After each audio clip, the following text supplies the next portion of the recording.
gouvernement bi fi jugee bi leen BP bindee na leen ñaata ngeen soxla ci gaz bi tontu sax defuñu ko ñoom daal seen conception bi mooy signé ay contrat yu baaxul état bi am ay 10% nga yokk sa part ba 18 ba 20% te defaroo modélisation financière yu baax yi part yooyu ñu yokk juruñu dara ay charge la ñuy indil plus de 1000 milliards te li ñu am ci bénéfice matul 200 milliards. lan moo doon objet bi wax naa ko y a des codes incitatifs y a des codes yoo xam ne c'est des codes hybrides mun nañu wax le code minier de 2016 et le code pétrolier de 2019 sont des codes hybrides qui visent à la fois l'objectif de promotion des investissements étrangers mais à la fois mais aussi l'objectif de rééquilibrage pour maximiser les gains yi ci état bi di am ci secteur yooyu. code yooyu nag dafa am ay jafe-jafe yi ci am ci approche logistique bi ñu jëloon bi ñuy légiférer ban yoon nañ jaar. En tout cas le code minier de 2016 je ne sais pas am na ñu fi teew ba ñu koy defar mooy ñi nga xam ne ñoom ñoo ci ëpp intérêt te bokkuñ ci état bi ils étaient trop impliqués ci defaru code boobu et loolu tax na li état bi def ci ay avantages pour jox ko boppam après da koo joxe par la main droite mais par la main gauche dafa nangu ñu récupérer ko te li ci ëpp solo ci disposition yooyu mooy la stabilisation des clauses économiques, financières, fiscales et douanières. Stabilisation des clauses wala les clauses de stabilité mooy Sénégal signé na ay contrats parce que contrats yi am ci pétrole ak mine c'est pas des contrats administratifs c'est des contrats d'État bu ñu ko signé ci benn code parce que ci lañ ko basé bu ñu amee code bu bees ci diggante bi dañ naan état bi lépp loo fi tëral ci code bu bees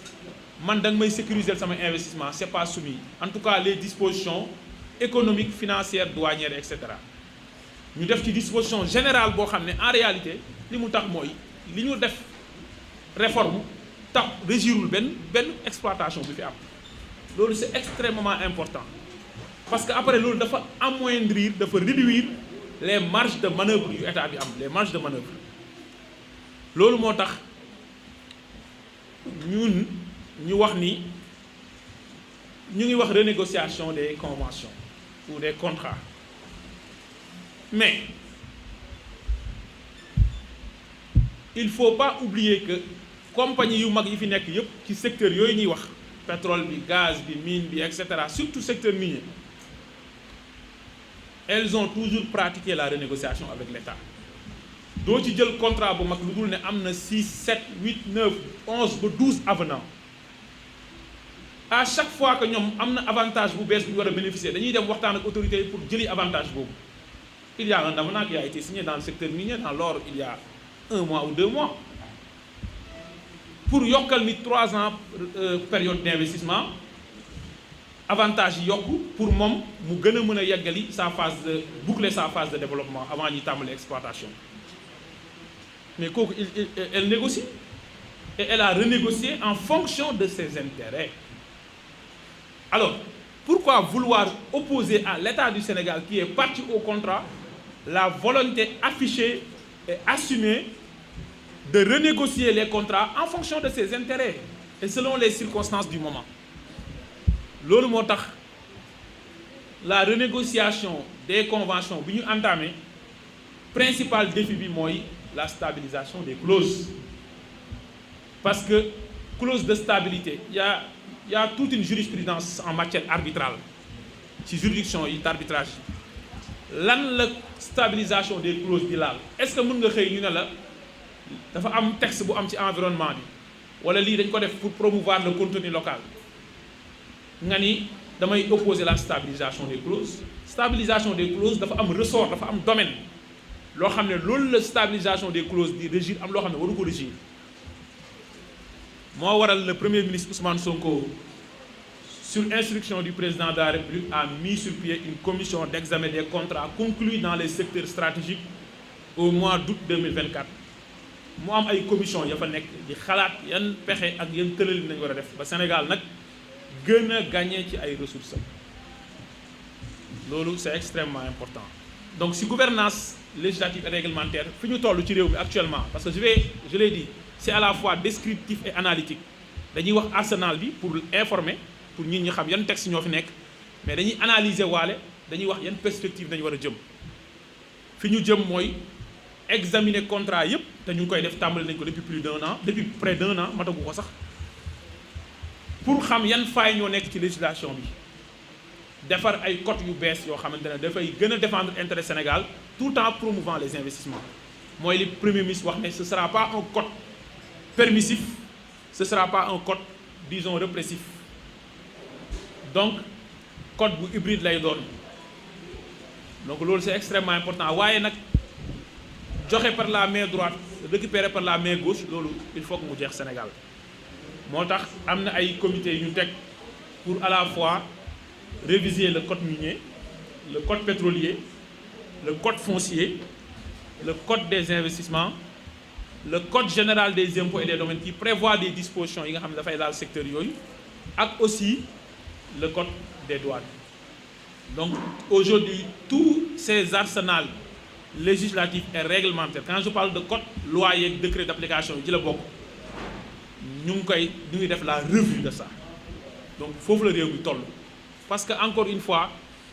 secteur yu sensible la yoo xam ne parax su taxee nga ne damay défendre intérêt wala ngay def populisme li ngay def mën na retourner contre sa état donc c'est extrêmement important lépp looy def nga teg ko ci fulla ci fayda ci rigueur waaye ci prudence def ko pas à pas te approche boobu moom la autorité yi jël mais li ñu diggoon woon ak sénégalais yi ne dinañ fexe ba renégocier dans le sens de l'intérêt général le premier ministre l'a dit li ñuy def ci renégociation ci ay secteurs yu bëri mat na 150 milliards te paree gu ñu révision code yooyu paree gu ñu l'examen des contrats kon li ñuy diggaaleeg sénégalais yi ñun ñi fa nekk man ma nekk rapporteur sous commission mine bu commission boobu di examiner contrat yi mun naa leen wax ni porox ndoll yi état bi am pour ay intérêt mu sàmm ko du ñu jeex du ñu xaaj loolu moom na leer te incha allah l'engagement la promesse bi nga xam ne moom lañ defoon ak sénégalais yi dinañ ko tenir ci loolu te ñu ngi ci yoon boobu te yéen a ngi koy gis. deuxième bi mooy la gouvernance institutionnelle mooy secteur extractif bi dafa laaj nga tëral ay bànqaasu état ay structure ay branches yoo xam ne ñoom ñoo lay exécuter sa politique sectorielle ci loolu nag bu ñu jëlee le secteur pétrolier ni ñu ko yoree mook secteur minier ñoo yam mooy l'état du Sénégal a deux casquettes état bi ñaari mbubb lay sol ak casquette régalienne de l'état mooy li ñuy wax la casquette d'administrateur mooy état bi mooy joxe titre yi mooy règlement de secteur bi moo koy contrôler ak la casquette commerçante de l'état mooy état bi dafay fexe moom tamit mu créer ay sociétés pour tirer profit du secteur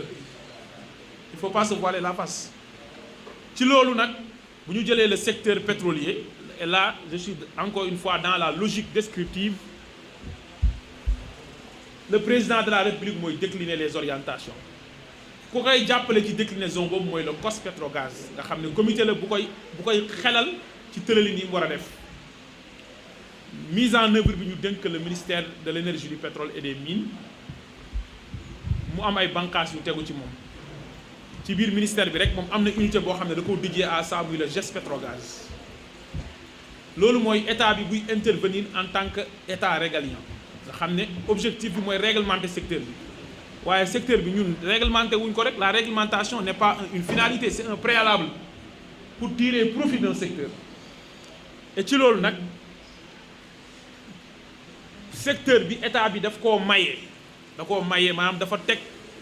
ay lëngam fépp ci début bi ba ci fin bi mooy de l'amont à l'aval bu ñu waree gëstu pétrole état bi dafa créer Petrosen pour mu koy gëstul pétrole wala muy ànd ak ñiy gëstu pétrole ci réew mi Petrosen am ñaari filiale mu am filiale bu ñuy wax Petrosen EP exploration and production donc muy Petrosen EP loolu mooy rôle am bu ñu waree exploiter Petrosen EP boobu moo ciy nekk ànd ceeg compagnie yi mais bu pétrole bi génnee wala gaz bi dans le transport qui intervient là on est dans le midstream suñu gaz soxlawuñ ko rek pour génnee ko def ko ci ay méthanier liquéfier ko daal di ko yóbbu Europe te actuellement loolu moo nekk di am gouvernement bi fi jugee bi leen BP bindee ne leen ñaata ngeen soxla ci gaz bi tontu sax defuñu ko ñoom daal c'est conception bi mooy signé ay contrat yu baaxul état bi am ay 10% nga yokk sa part ba 18 ba 20% te defaroo modélisation financière yu baax yi part yooyu ñu yokk juruñu dara ay charges la ñuy indil plus de 1000 milliards te li ñu am ci bénéfice matul 200 milliards un déficit de 800 milliards ba pare gaz bi di génn di dem loolu ban njëriñ la am ñun ñu jàpp ne gaz bi dafa Sénégal daf cee war a bénéficier ñoom nag li ñu defoon ci contrat yi mooy Sénégal ak Mauritanie ku ci nekk mën na selon l'accord que nous avons signé jël 35 millions MMCF loolu doy pour Sénégal gaz am pour transformer mu utiliser ko pour atteindre ses objectifs on a besoin au moins de 150 millions MMCF et loolu liggéey bi autorité yi ñu ngi koy def li ci des nag mooy gaz boobu kon pour transporter ko jëlee ko ci zone de production yi yóbbu ko ci industrie yi ko soxla moo xam Senelec lu mu ciy def ci courant moo xam industrie yi li ñu ci soxla parce qu'on parle de gaz to power utiliser le gaz pour notre énergie mais ñun on parle de gaz to industry utiliser le gaz pour la transformation de nos ressources pour notre ambition industrielle loolu il faut une société qui gère ça muy le réseau gazier du Sénégal nga xam ne boo jëlee l'actionnariat état bi moo ko téye avec Petrosen 51%, Fonsis 39% et État du Sénégal 10%. Donc loolu réseau gazier du Sénégal mooy loolu le transport du gaz à travers le réseau de gazoducs un peu partout au Sénégal